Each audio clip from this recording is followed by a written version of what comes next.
Sony doesn't exactly know what they're doing in the games industry, but they recognize that they don't know what they're doing, and they have a lot of money. They buy Psygnosis, a software company.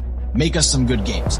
They go and they buy the old Worlds of Wonder Salesforce, which made Atari a hit, which made Nintendo a hit, which will ultimately make Sony a hit. So after Nintendo gives Sony the big middle finger and says, hey, Philips is going to make our CD attachment.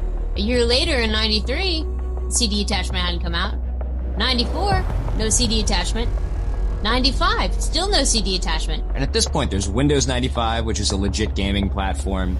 There's the Sega Saturn. Sega's all the way up to the Saturn. They're up to a 32-bit system, and Super Nintendo is still running off 16-bit cartridges. There's no 32-bit Nintendo at this point. So what Nintendo does is they launched the N64, a 64-bit system.